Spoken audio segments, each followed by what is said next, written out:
Good evening, ladies and gentlemen. Welcome to our first Yankee Air Museum Historic Presentation Night for 2024.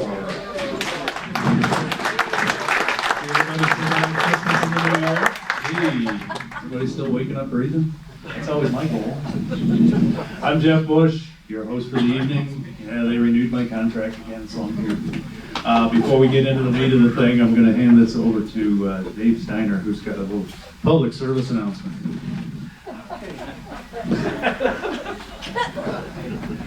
Y'all want a cap like this, right? Yeah. There's only one way you can get it. And that's you have to take over the A-team at the air show. It's an easy job. We have lots of volunteers. And so if you're interested in being crowned A-team captain, CO, because you have gate captains like Mel, and I don't know if any of the other ones are here, and they do a great job for you. But they would be their commanding officer, and they would be at your pleasure. Well, there's one other way you could get one of these, and that's if you're Sarah Lukowitz, and when she asked you real nice for 2 years, and then she got one too. Thank you. All right, well, it's New Year. We've got some very exciting and interesting programs on tap. Some examples. We're going to learn about Gerald Ford's World War II experiences. Our own Barry Levine will give us a history will run, while Gary Sumner returns to speak about the arsenal of democracy, everyday life in World War II Detroit. We'll head underground and learn what it was like to be a missile launch officer in a Minuteman II missile silo.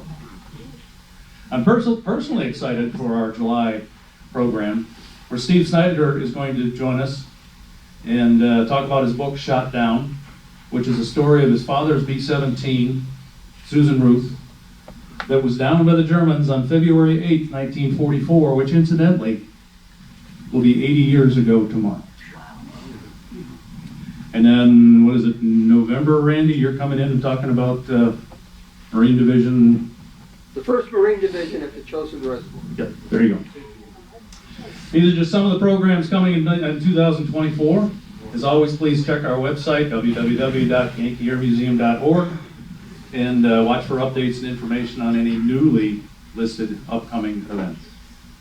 Now, if I'd like to would ask you to turn your phones to stun or off and hold your questions until the end. Tonight our program is entitled Boeing 747 History from First Flight to Last Delivery, and promises to be extremely exciting.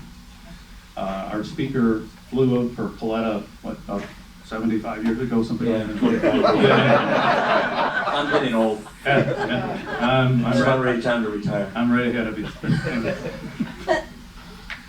So please join me in welcoming Mr. Tom Livesey.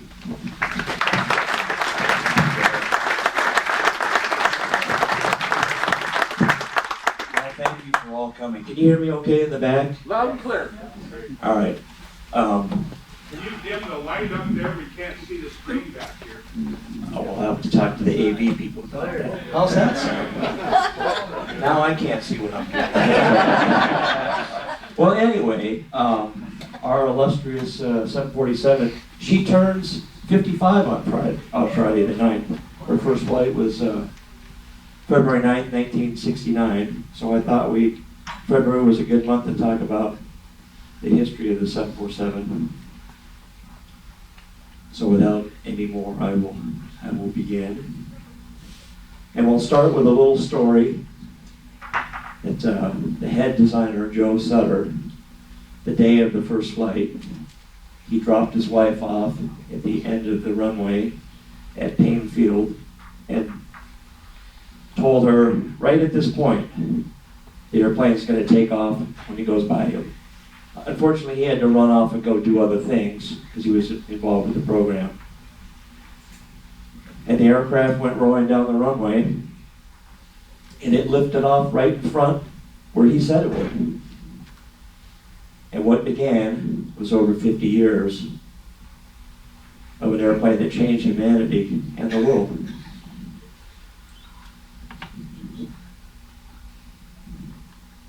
Boeing was never a leader in the commercial industry until it started its jet program, the 707, in the late 50s. Douglas and Lockheed were always the premier builders. Douglas with its whole line of DC series, Lockheed with its Constellation series, and their Electra. Boeing had limited success with 4 prop liners over to the early 30s into the mid 40s. The Boeing 247, the Boeing 307 Stratoliner, which was the first pressurized airliner, the Boeing 314 Clipper, which Pan Am bought for their overseas routes. There was only 12 of those built and put in service. The World War II kind of ceased production because of the wartime effort. And finally, the Boeing had the Boeing 377 Stratoliner, pressurized, Northwest there. They used that to go to Hawaii. That airplane did okay. They had a lot of problems with the engines because they were big 4360 radials, had issues with cooling and prop control issues. So they didn't do they weren't real big in that, they weren't being able to compete with Douglas and Lockheed for those years.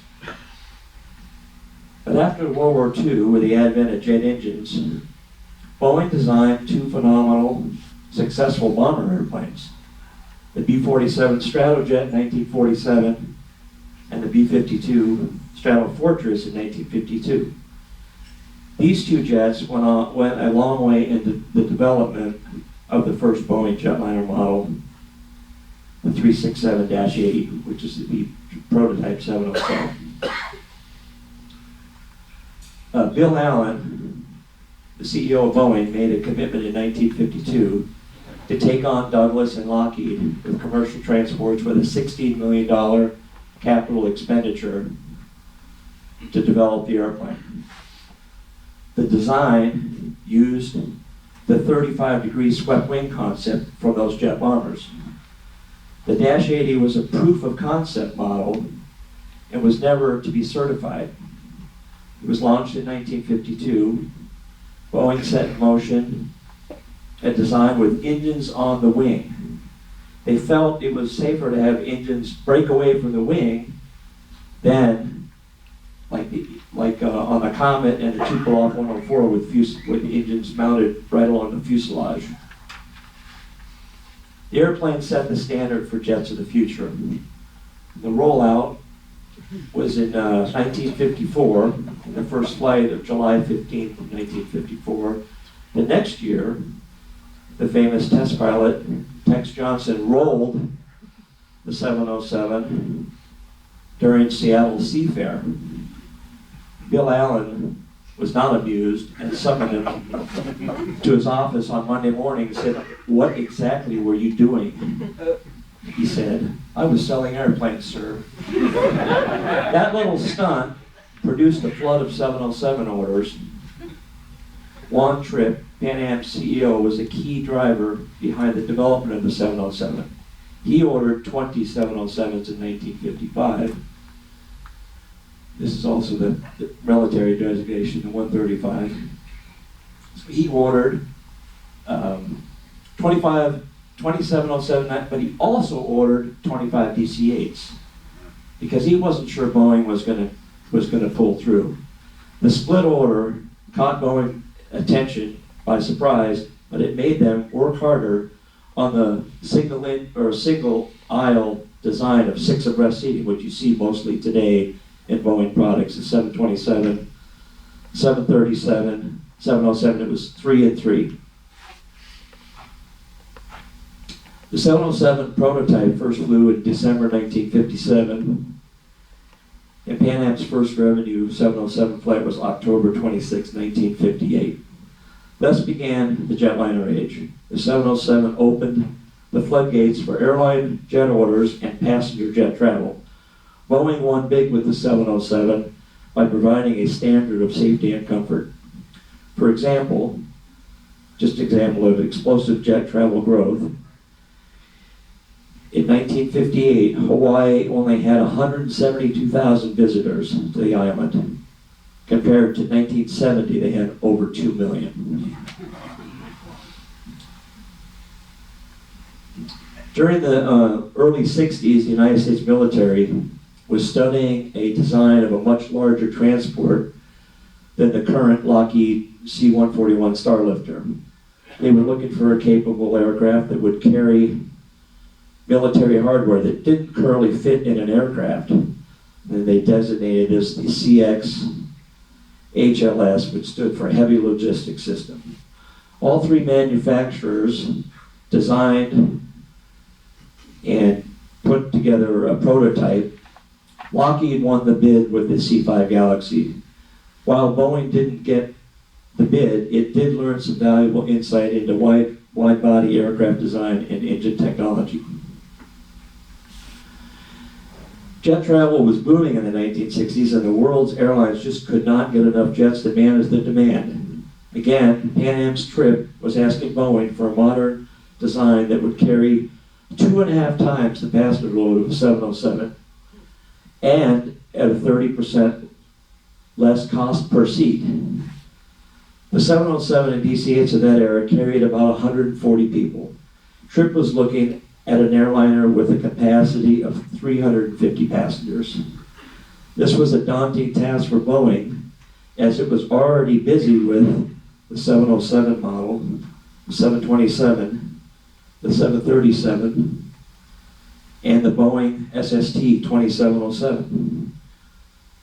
This is Joe Sutter. He was a designer at Boeing, and he'd been working on the 737 project, but he was pulled aside and tasked with the 747 prototype and design issues.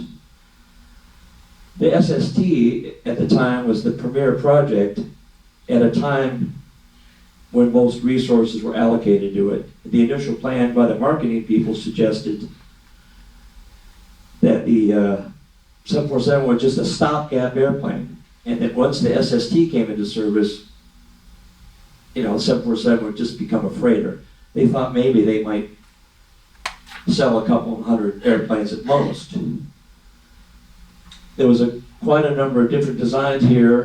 The double-decker, the one in the bottom middle is the one that they went with. Pan Am wanted a double-decker version, but there were issues with mandatory evacuation times made that difficult. And finally, Boeing came up with a wide-body concept of 20 feet wide. So here's some, since we were talking about the SST here, that was the premier project at Boeing. That was taking all the resources. So 747 was kind of on the back burner because they didn't think it was really going to be the airplane that was going to take off.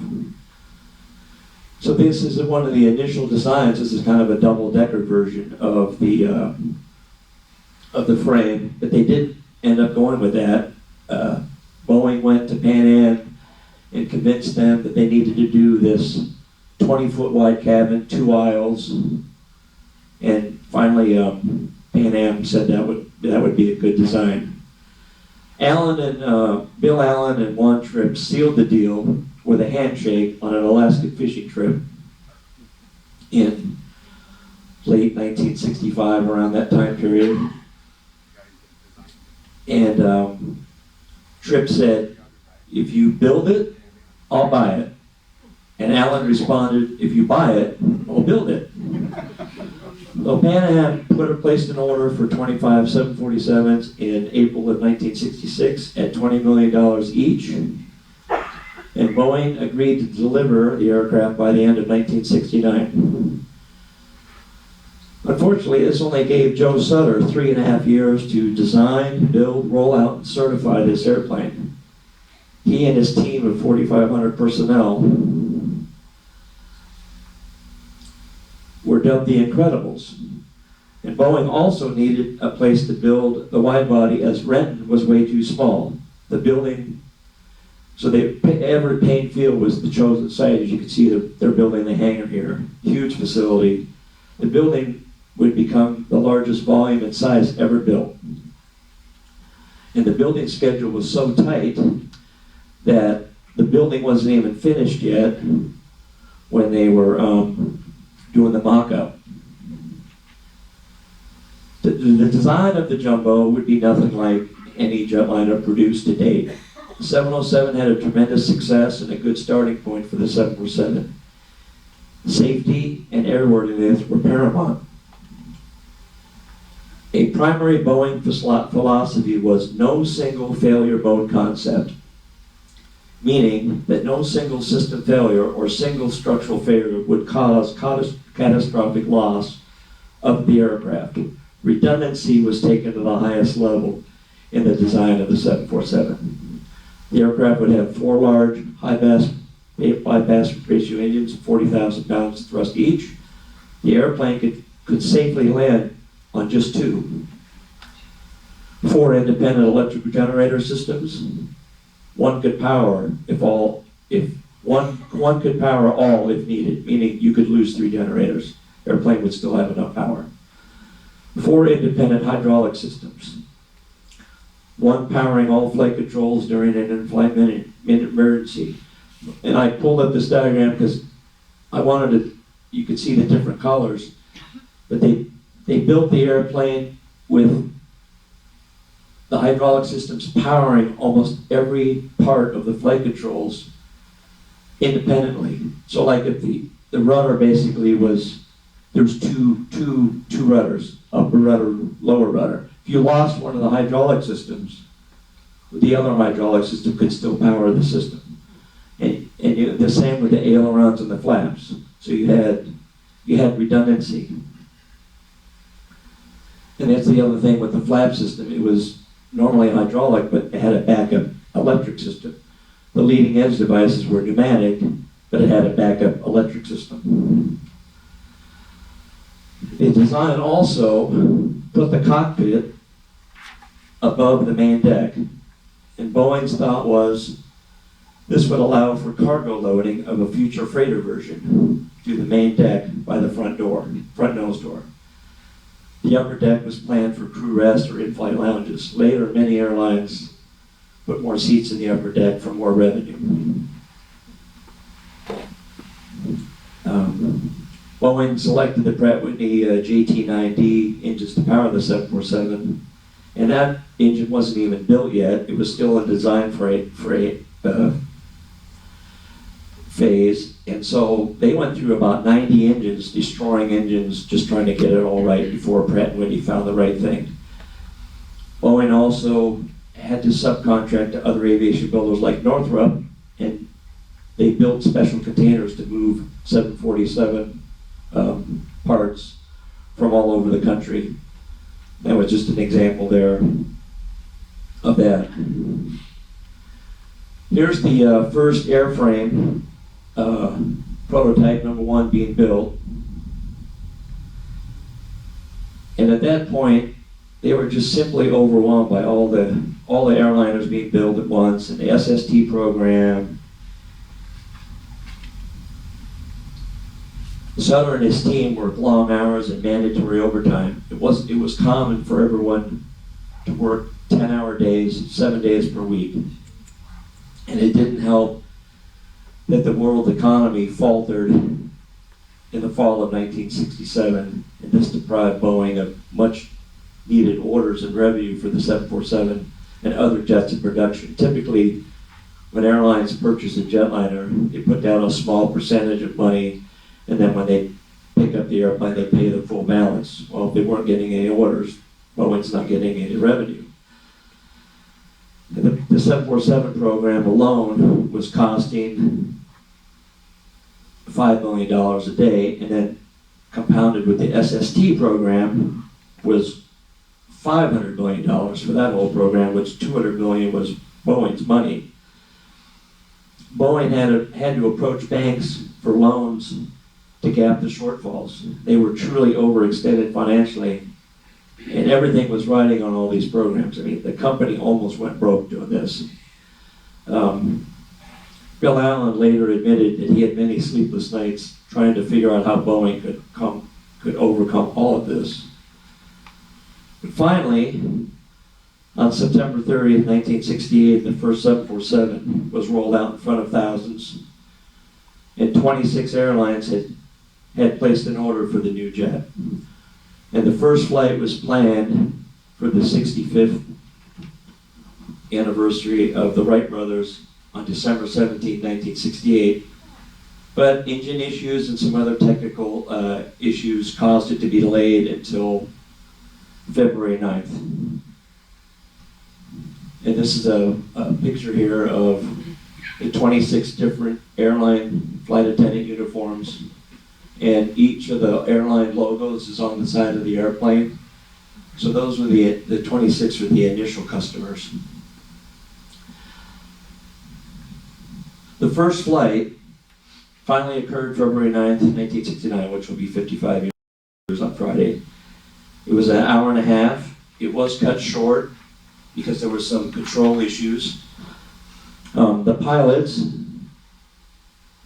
were nicknamed the 3 W's because their last names all began with W. So Jack Waddell was the pilot, Brian Weigel, co-pilot, Jesse Wallach was the flight engineer. They also had to learn how to be up higher than most jetliners. This airplane is 6 stories, or 3 or 4 stories in the air, the tail is 6 stories. And so you couldn't really view the landing by looking straight ahead because you were so up so high, so you had to look out at 45 degrees. But they designed this wagon, they called it Wendell's wagon, so they could drive around and figure out the sight profile for landing the airplane. So during 1969, they did a lot of flight testing. Here's a unstick where they rotate early, and you can see there's sparks flying. They put something special under the belly to protect it, but it's all part of the design phase. And they had 5 airplanes during the test year in 1969. Those were the 5 that were flown throughout the year, thousands of hours. The airplane was finally certified by the FAA for flight on December 30th, 1969. An astonishing array of 75,000 blueprint drawings, 4.5 million parts, 136 miles of wire, and 10 million labor hours to put the first 747 in the air. Charles Lindbergh, who was a technical advisor for Pan Am, said of the 74, "This is one of the great ones." There's another test flight. Pan American's first 747 flight was scheduled for the evening of January 21st, 1970 from New York to London. Clipper Young America was the name of the aircraft.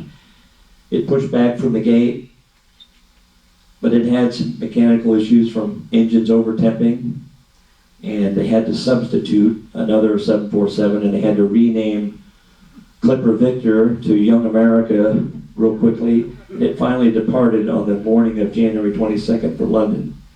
And this is the aircraft in London on the morning of January 22nd.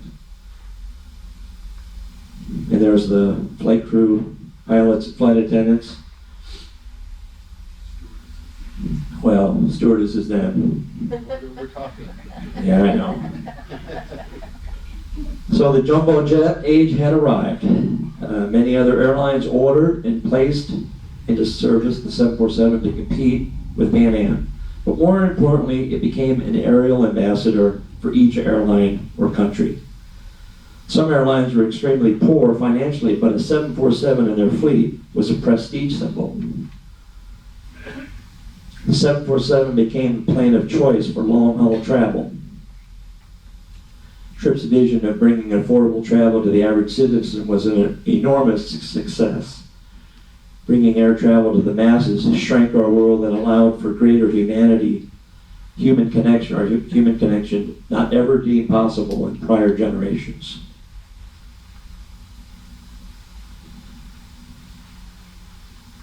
There's a picture of probably in the mid-70s, It's all 747s. I mean, they're all being lined up to be finished and delivered to customers.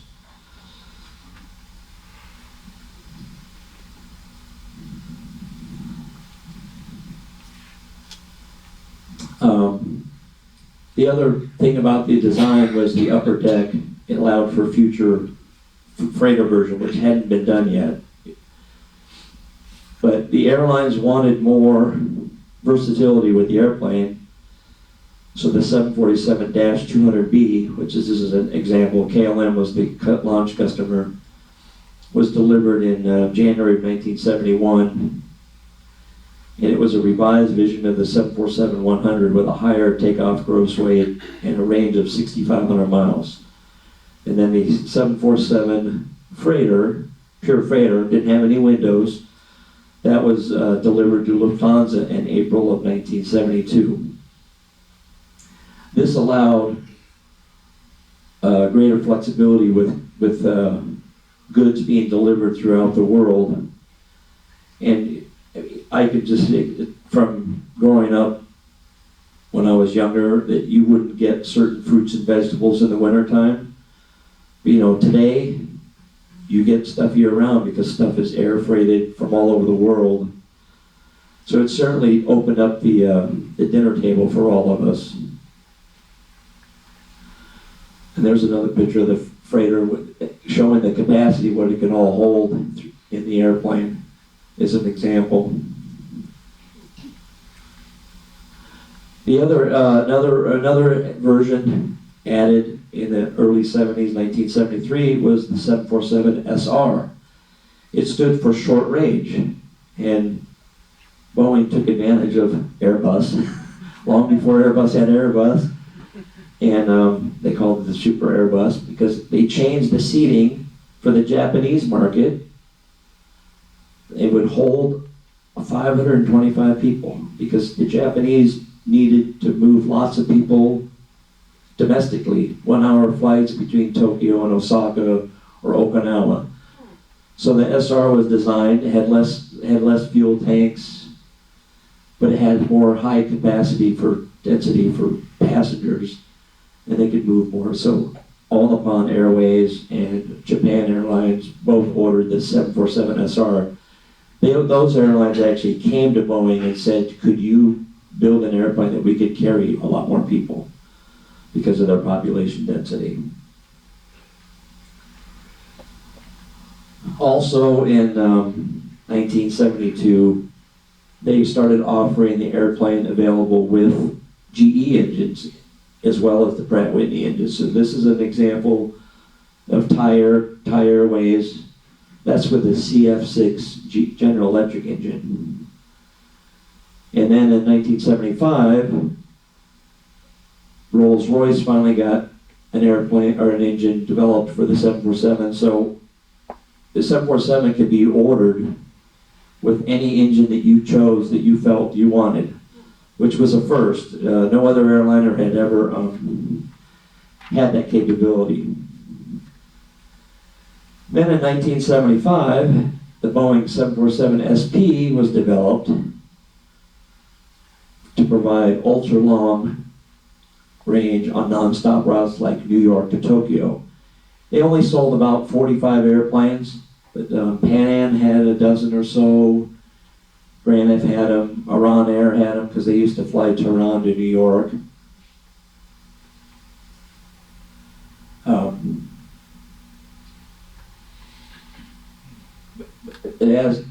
As things progressed, airline customers began, sounds like the loss. Everybody can hear me all right? It sounds like it went dim. Okay, sorry.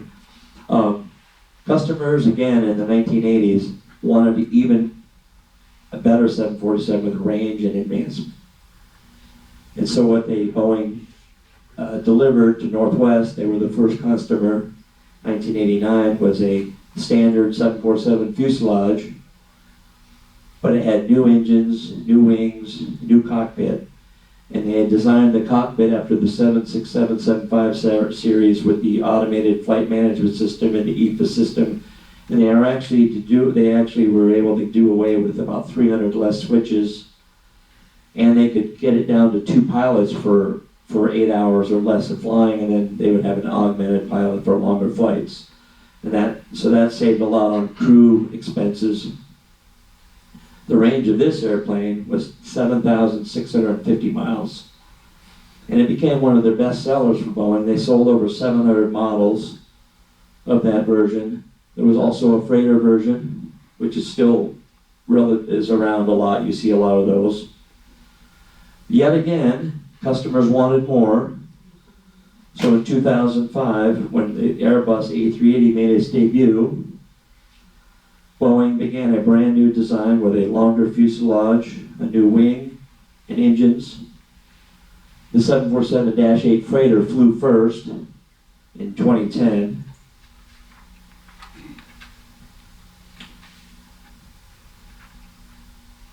And that's another freighter version. And then the passenger version flew in 2011. And that's the prototype. And Korean Air has them, Lufthansa has them. No U.S. carriers bought them. The Dash 8 was not a huge passenger seller, with only a few big airlines ordering it. The freighter version has become fairly popular, but only 155 versions were delivered and produced. And the production ended last year, the end of January 31st, when Atlas got the last 747-8 freighter. So that was the end of the line for the development and history of the 747.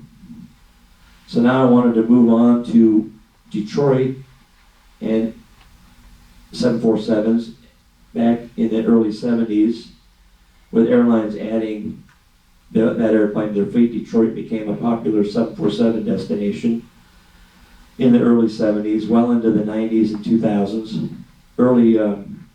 Early metro terminals had to be modified to accommodate the wide body. That's a picture of the Delta wing, I believe, because Delta was going to bring their 747 in end of 1970. The first 747 to land at Detroit Metro was Pan American World Airways the second week of January 1970 on proving runs. This was right before the inaugural flight to London that I had showed earlier in the presentation. Delta was the first scheduled 747 at Detroit on December 1st, 1970. Delta flew separate nonstops to Atlanta and Miami and eventually Tampa. American Airlines also brought the 747 in, and they advertised flights to Los Angeles, and I believe they had one to New York. A bit of Delta trivia, because I know Delta's a big airline in this town. Delta was the first airline to operate all three wide bodies in their fleet at one time. In the 1970s, they had the 747, they had the DC-10, because the L-1011 TriStar was late. So they had 5 DC-10s, they had TriStar 74s. They also operated the DC-10 again and the 747 twice down the road. The DC-10 again in the mid-1980s when they bought Western Airlines, and when they bought Northwest Airlines merged in 2008, they got 747s again. So, but a bit of history about Delta, twice DC-10, twice 74, and one of the few airlines to operate all three wide bodies at one time. As I talked about, American had a nonstop flight to Los Angeles out of Detroit. And United also served Detroit. They went to Chicago. They had a flight that came in the morning and turned around and went back in the noontime. A lot of these flights all ended in the mid-70s with the fuel crisis. But United continued 747s on an irregular basis. If they got busy with gate space over in O'Hare, they'd bring one over just so they had a place to park it for that afternoon. Pan Am was one of the first carriers to serve Detroit as well, and they were here for quite a long time. Initially, they flew Detroit, Boston, London. That was in 1972 they began. They normally used a 747 on the route, but in 1976 briefly, they did use the 747 SP here because they were giving training to their new crews on that airplane. There's another Pan Am 747 landing in Detroit. They also had a freighter version, and they also brought that to Detroit for automotive purposes. Another airline that came to Detroit was BOAC, which is the current British Airways. They began 747 service to Detroit in 1972 on the Detroit-Boston-London route as well. Detroit and Boston were the second and third 747 cities to receive a 747 behind JFK. That route later switched through Philadelphia, and then they also ended up they went Detroit, Montreal, London in the late 90s, and then they dropped out of the market. They have not served Detroit for a number of years. Rumor is they may come back in 2024. There's some talk about British Airways returning to Detroit. Northwest, before the merger with Republic, had one 747 flight, or two. They had one to JFK, and they had one at Milk Run that went to Chicago, then on to Seattle and Honolulu. But after the advent of the Republic merger and the addition of 747-400s, Detroit became a major 747 gateway with numerous flights to Asia and Europe.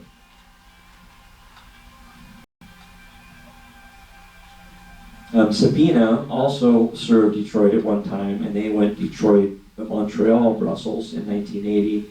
Interesting note, Sabina was an early 747 customer, but they sent their airplanes back to Boeing to have them retrofitted as a 747 combi version. You could see that there's a cargo door back there. Well, the front part of the airplane is passenger, the rear part is for cargo. And they felt that maybe the route didn't carry enough people, but if they carried half cargo, half people, they could still make it profitable. There's another Sabina picture at Detroit. TWA never served Detroit with 747s, maybe on a charter basis, but nothing ever scheduled. Alitalia also came to Detroit briefly in the 70s with service to Rome via Boston. And then KLM was here in the 90s into the 2000s with the Northwest KLM partnership. We haven't seen KLM here in Detroit for quite some time. And also occasional charters with World Airways. Now I wanted to touch, there's another shot of just kind of the old international terminal with a whole lineup of wide bodies here at one point in the early 80s. I wanted to touch on the Detroit and cargo 747 operations. I know this is not Detroit, but I couldn't find a picture of an American freighter at Detroit. So this is San Francisco, but American flew the American freighter into Detroit for automotive purposes. They flew freight for GM.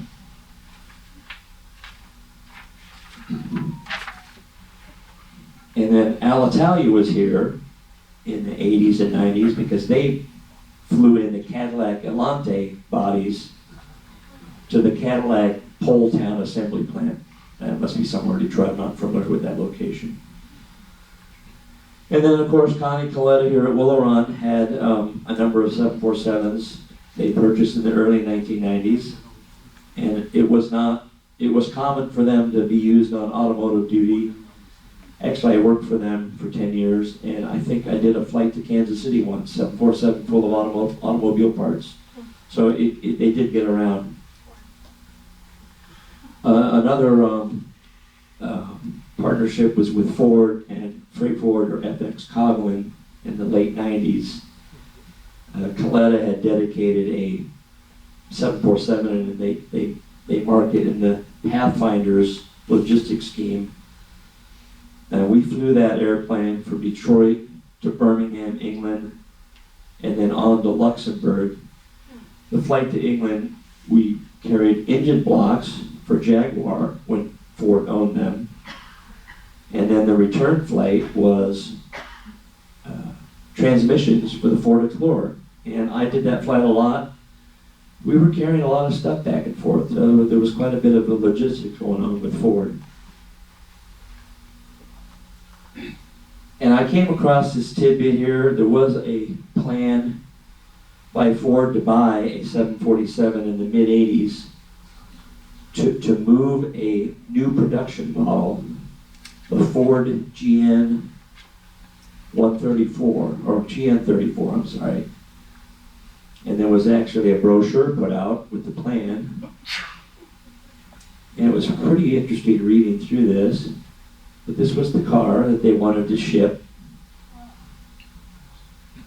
And the idea was they were going to move car parts over to Paris, then the completed car would be flown back to the US, and the airplane,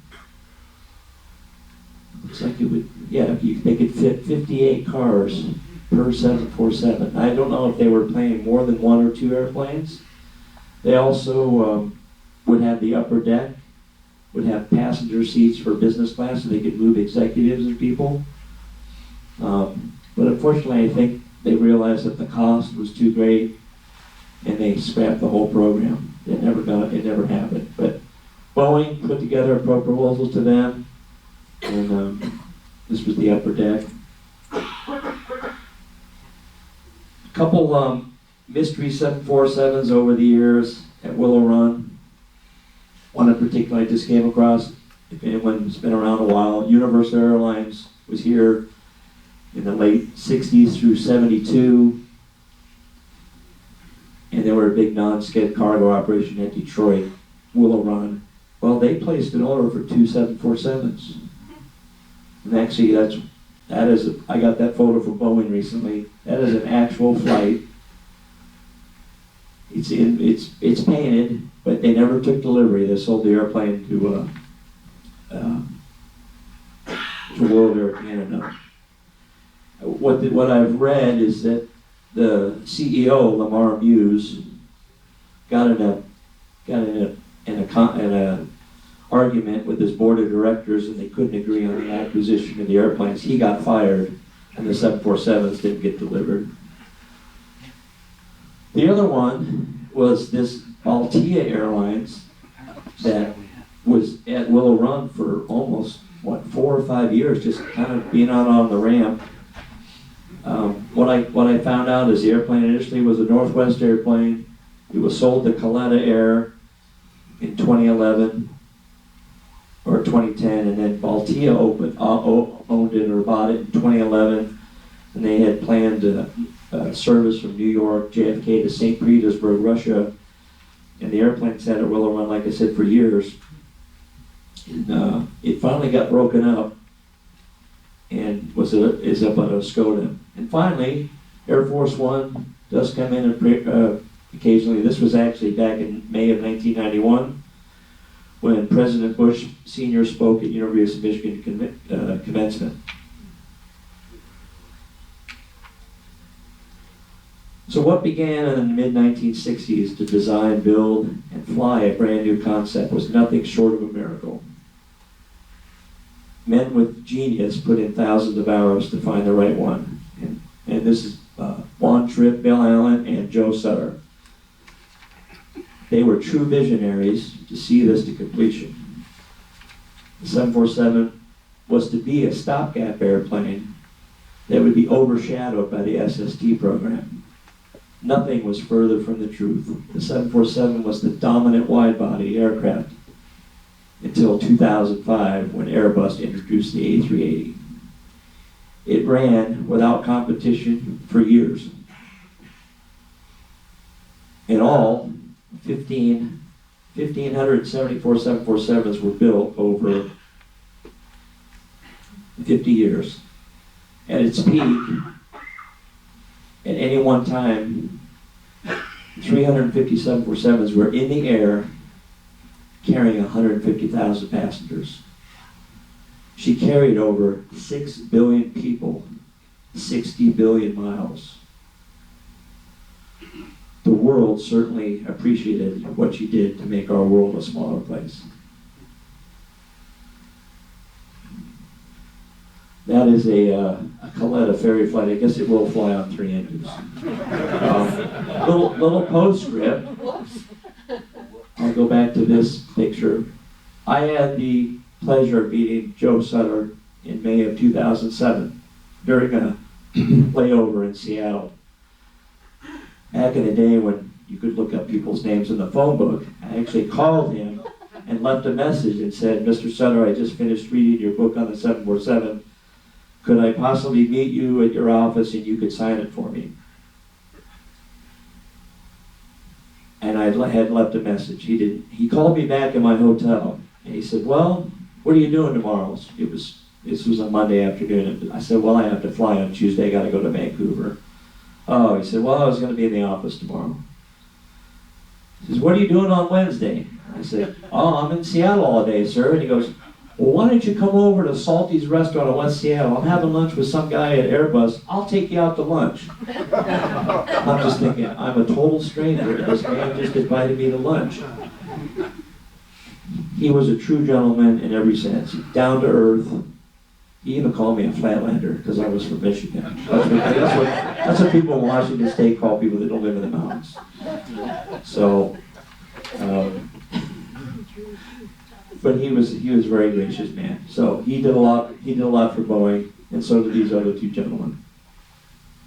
And if you haven't had enough of my talk tonight, I think the gift shop is selling the February 2024 issue of Airways magazine. It's got my article in it about the 747 with some nice pictures. And I want always a special thank you to people who helped me put this presentation together, because it's a lot of work, but it's a lot of fun too. Boeing Archives, Annie Flood, she's one of the people I have contact where she can help me out with getting some pictures from the archives. Bruce Haviland supplied the picture for Detroit. I want to give him kudos. He drove 4 hours from Akron to come watch this presentation. It's worth it, Tom. Huh? It's worth it. Chris Bidlack was helpful. I know he's in the audience. Thank you, Chris. And then we did reach out to some people in the Facebook group Michigan, because I was looking for some pictures of certain airplanes I didn't have. And my good friend Kurt Duginski, he was the one that told me about the Ford GN34 project. And of course, the staff here is always fantastic. And, well, great memories on the 747 for me. That was when I was a lot younger. And my kids are grown now, but Sarah is the one in red, and she's 26 now, and Emma is 29 this year. So that was back in the day when kids could come to the airport and we didn't have to worry about security issues. Questions, comments? So they powered out a lot of 7.4s up in Oscoda. Are most of those, just timed out from airframe fatigue, or is there? I think they're just not economically feasible anymore. Noise requirements. I think Coletta parked their Dash 200s a number of years ago. I don't think there's very few 747 Dash 200s in service with 3 pilots with flying engineers. Most of the 747s you see today are either 400s or 400 converted freighters, or passengers converted freighters, or the Dash 8. I think they've just become obsolete. So, anyone else? Sir? Stand up here. I don't have a question, but I've got a comment. I worked at Boeing in the 60s in human resources at the Renton plant. And as you mentioned, we had the 707, the 737, the 727 being built, planning the SST, which never went, and starting to plan the 747. We hired over 40,000 people in a year in the company. Anyway, what I wanted to mention is a friend of mine was in market research, And there was a lot of stuff in the press about nobody would buy this airliner that would hold 300 to 400 people, you know, because that was, what you say, 2 or 3 times what the current airliners had. So they were quite concerned. So my friend in market research, they set up a mock cabin, and they invited people in, and I got to be to come in, and we sat there, and here was this. It felt like a movie theater compared to the airplanes of the day. 2 aisles and all those seats, and they gave us a pop and a pop, not a that kind of soda. Yeah, soda and a snack, and then we filled out a questionnaire, and it said, would you only fly this plane as a passenger if it were cheaper? Would you fly it at the same price, or would you even pay extra? And they were afraid that people might say it had to be cheaper. Most people said they would fly it at the same price. Some people said they would even pay more to fly it, and only a few said they would only fly it if it was cheaper. So that gave Boeing a lot of confidence to go forward with that. Well, that was the whole idea. I mean, the cost of operating the 747 was not much greater than the 707, so they could charge less money and people could afford to fly. That's what made this airplane so great. And I didn't talk about this, but Pan Am was adamant. They wanted a double-decker. And during my research, Boeing, I think Joe Sutter maybe have gone and some other people, and they went to New York, and somebody said, hey, we need a piece of rope. And they found a piece of rope, and they cut it 20 feet long. And that was about the size of their boardroom. And so they had all the Pan Am people there, and they had one guy stand at one end of the room and one the other, and they went across with this rope and said, well, what if we build a cabin that like this, the length of this rope? And the Pan Am people were like, what? That's what we're planning. And they go, oh, that'll work. So that's how they kind of sold the idea of the single wide-body twin-aisle 747, because before they wanted double-decker. They weren't give up on that idea. So while I'm still up here, I've got a book. I've given a couple presentations here, and it's called They Put America in the Air, Behind the Scenes Building the Commercial Aircraft Industry, with Bill Boeing, Donald Douglas, and the Wright brothers. But anyway, what I did, it's historical fiction. So, for instance, when you mentioned the 707 that flew upside down at the Seattle water fair speedboat race, I instead of just talking about that, I have Bill Allen sitting in the crowd with a friend. He was actually there because he didn't know about it, and talking with his friend about how surprised he was, and there's a couple profanity words there. Oh, he was not happy. He was pissed. Yeah. So anyway, I made those things up. So anyway, I'll be out in the bookstore if you're interested. All right, thank you. The gray sweater, sir. To go along with what the gentleman just talked about, in the early 70s at Northland Mall, they had that mock-up, and you could go in there, sit there for 3 or 4 or 5 minutes. They did give you a go, and they did give you the Wow, questionnaire. that's And cool. Northland. The gentleman in front with the glasses, yes, sir. What's up by the number of designations 707 and 747? I just came across an article last week and I was reading. They originally were going to call it the 700, the Boeing 700, but the marketing people thought 707 had a ring to it. It sounded better, and I think that just took off. 707, 727, I mean, what are they going to do when they get to 797? I don't know. Of course, there was no 717 for many years. It was kind of the KC-135 was designated the hidden 717, but now it's a DC-9 derivative that they bought when they purchased McDonnell Douglas.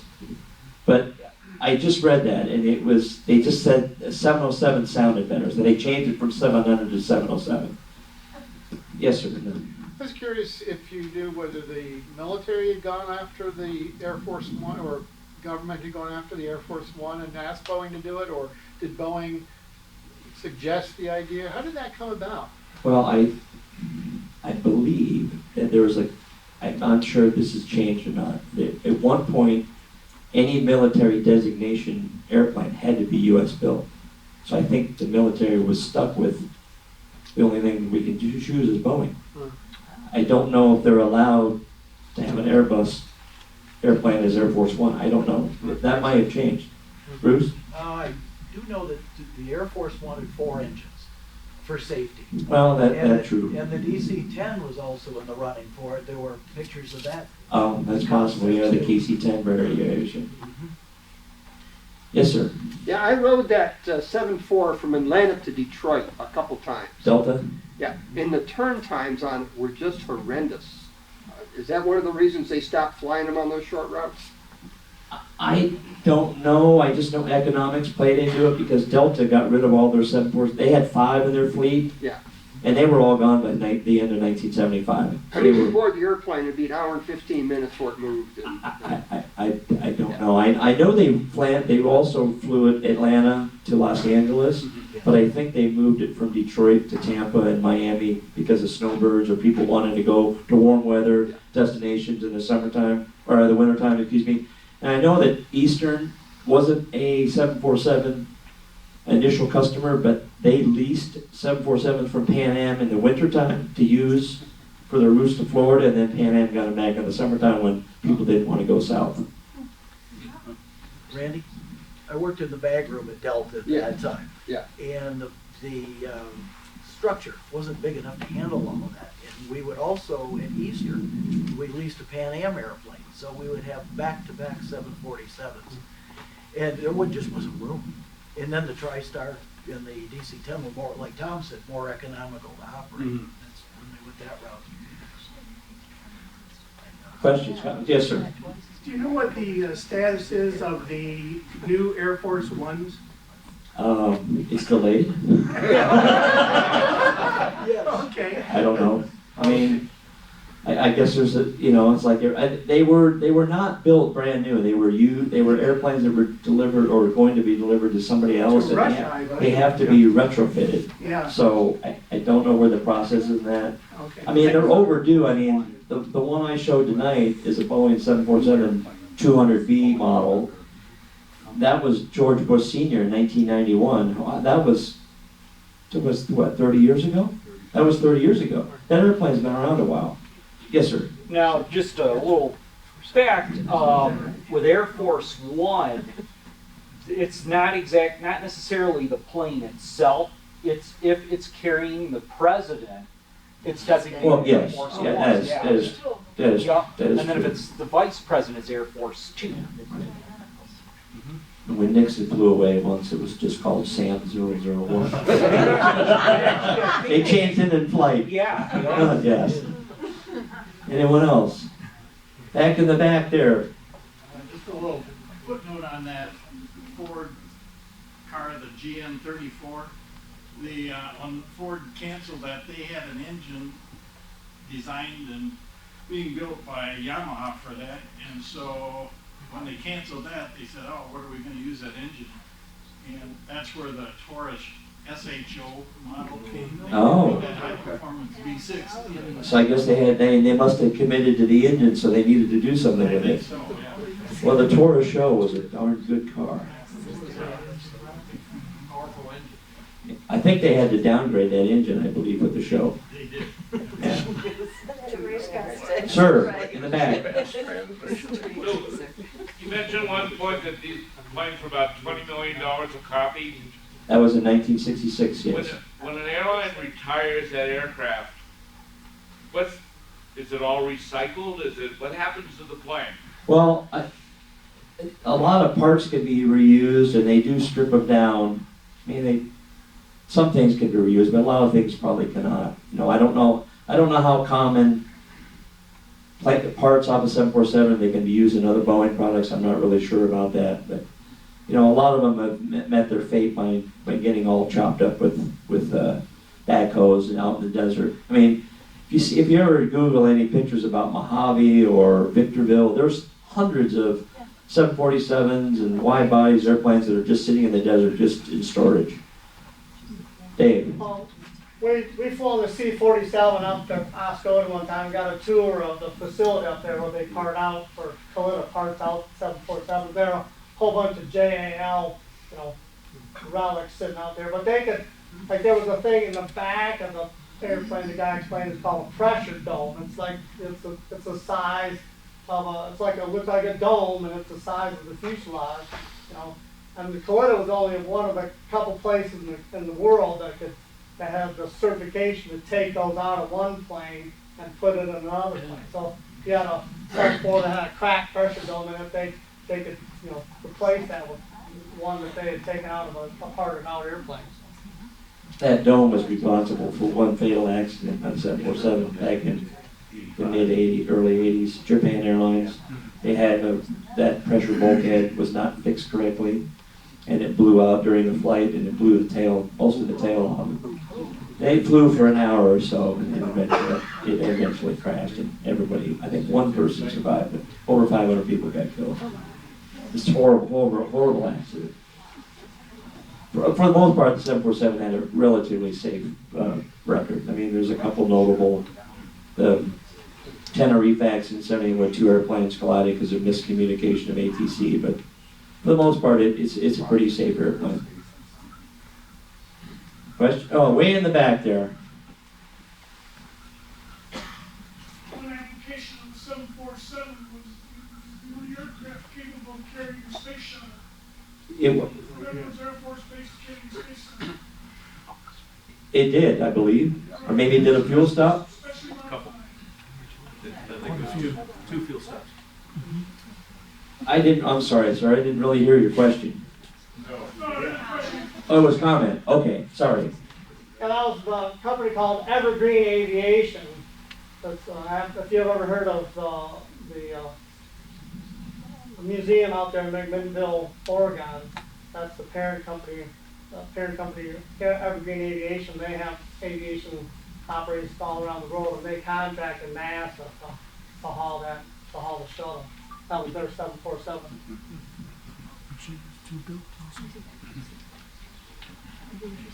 Anyone else? Yes, sir. Could you comment on what were your experiences or impressions of flying the aircraft? Oh, it was fantastic. It was probably the funnest airplane I've ever flew in my career. It was like a big 172. You would think that it would be difficult to land, but you couldn't do a bad landing on a 747. You really had to work at it. No, truly. I mean, you would think it wasn't. It had so much wing. When it got into ground effect, it just always did a nice job. You know, it was funny when I was learning. I transitioned from the DC-8 to the 747 when I was at Coletta, and I saw the chief pilot one day, and he said, "Hey, I hear you're going to the 747." Because he said, "You need to go home and look out your second story bedroom window to see what the views look like."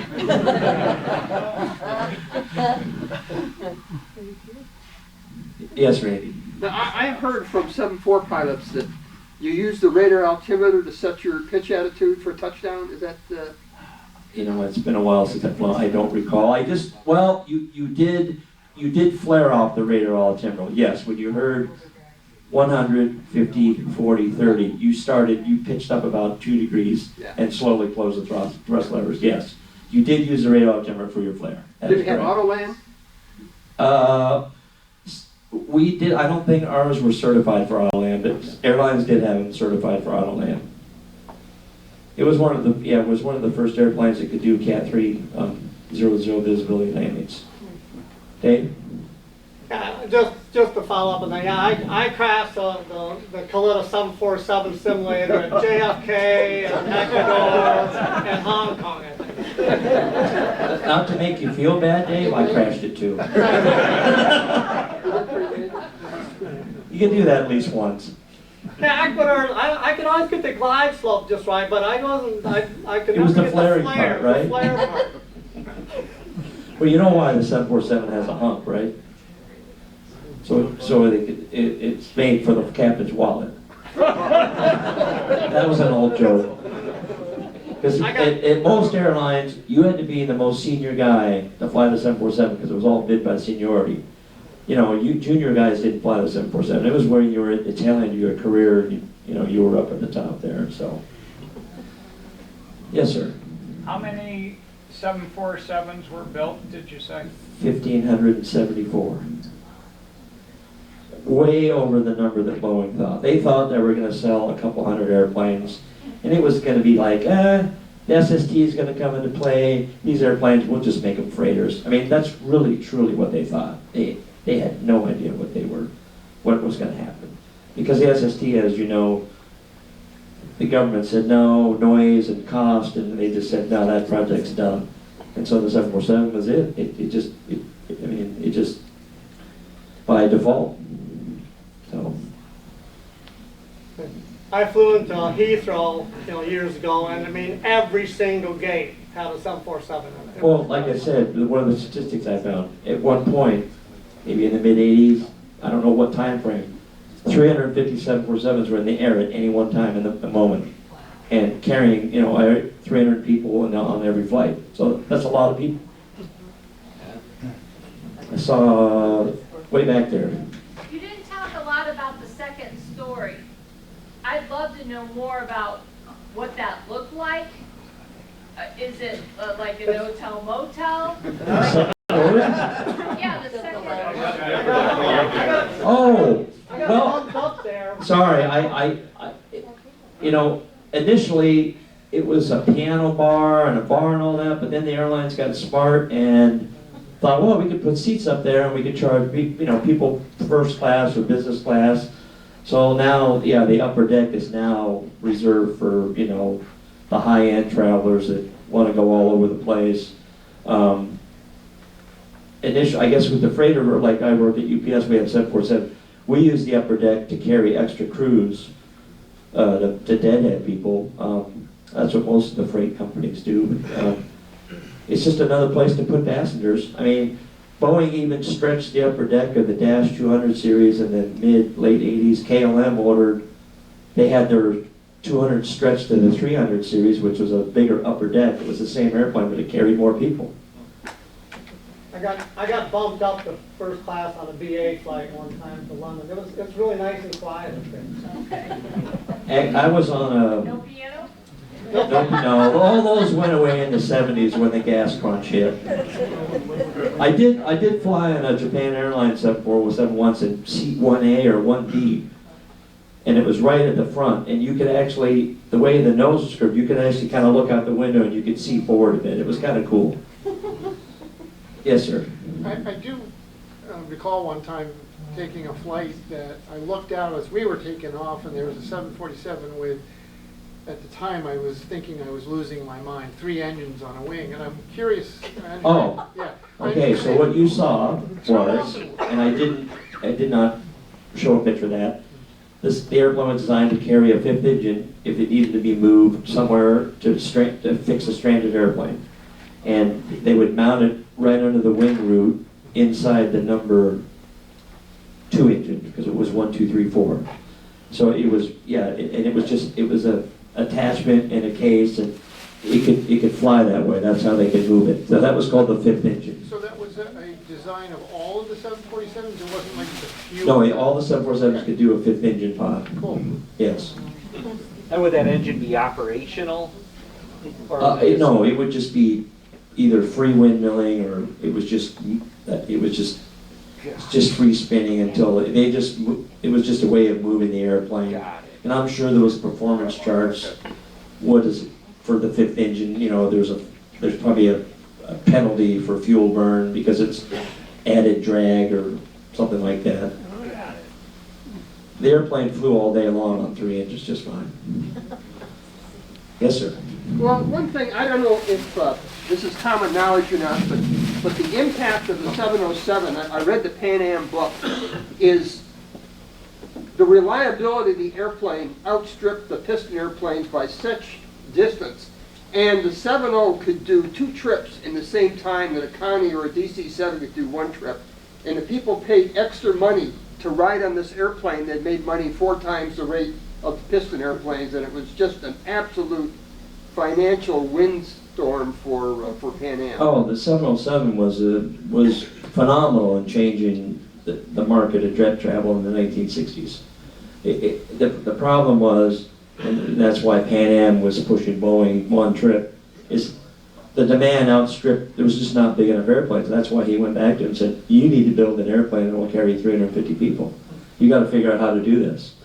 And they found a way to do it. And I mean, it certainly was very significant, or very, you know, it was huge in what they did. Yeah, what would those engines run about 10,000 hours between overhauls on the? I don't know. Yeah. Maybe, but I know our JD8s got up to that number. I don't know. Back there, way in the back. What was a typical cruising airspeed on a 747? Oh, we cruised at Mach 8.4, 8.5. It was quite fast. So, I mean, it's probably still one of the fastest subsonic jetliners around.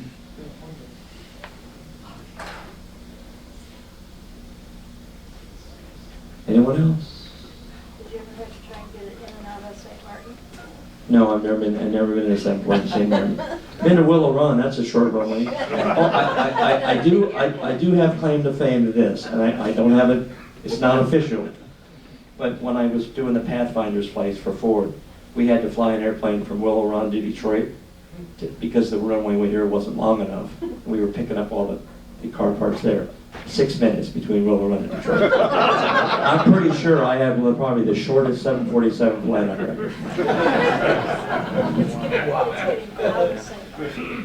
Huh? Oh yeah, well they go, I think they go the other way when they head out toward the ocean. Yeah, they go towards the ocean. Not always. Not always? Oh. Maybe you flew on the wrong airline. Depends on the wind. Depends on the wind, yeah. Yeah, that's true. Well, you know, they changed the tailwind component. We can take off now with 15 knot tailwind. It used to be just 10. But you So, still have to avoid the mountain. yeah, I would take the tailwind over avoiding the mountain any day. So, yes, sir. You showed a picture of the 747 with the tail dragging, you know, for During testing. Yeah, that was What are they trying to that was if, see, you have to understand, Boeing had to put the airplane through rigorous flight testing for the average pilot was going to do dumb stuff and make mistakes. What if you rotated early? And you would drag the tail. Because if you do rotate too early, let's say you miscalculate your speeds, you don't use the correct weight, you look at the chart wrong. I mean, all this was done by looking in the charts and stuff in the manuals back in the day. Today, when I fly in, it's all we punch in computer, and it spits out our speeds and tells us, you know, what speeds we need to do. Now you have to input the correct weight to get it, but I mean you do have to check that. But what if a pilot rotated 10 or 15 knots early? Well, the tail would unstick and it would slide on the ground for maybe 10 or 15 seconds before you get airborne. Now it's going to cause damage, but they had to test that to see how the airplane could put up with that if it did happen. So it was a lot of what ifs. Because they're trying to test the airplane for the average pilot. You know, they put it through things that we'll never do in the airplane for normal operations. But they had to make it foolproof for, you know, the average guy, because we don't know how to, we just follow checklists. We're not, you know, we don't understand it all, right? I'm kidding.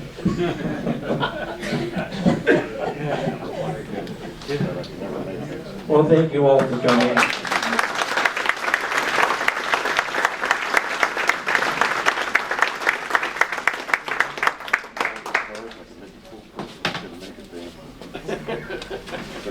All right, well, thank you, Tom, appreciate it. As you all know, those of you who've been here before, we have great programs like this first Wednesday of each month. March 6th will be our next gathering, which will feature Mr. Kurt Haas, whose presentation, Wright Buildings in the Greenfield Village, documents the disassembly and moving of 2 of the Wright brothers buildings from Dayton, Ohio to Dearborn. Sounds like it's going to be a great program as well. For the attendees who got into tonight's program for free with their museum memberships, please remember that we've got donation boxes on the side and just outside the door here. If you got a spare $5 bill, stick it in your pocket, drop it in the box. And this way we can keep these great programs coming along. Your support does go a long way. Thank you again, Becca, for putting together this great program. As always, thank you again to everyone for coming out. Until next time, bye-bye. See you.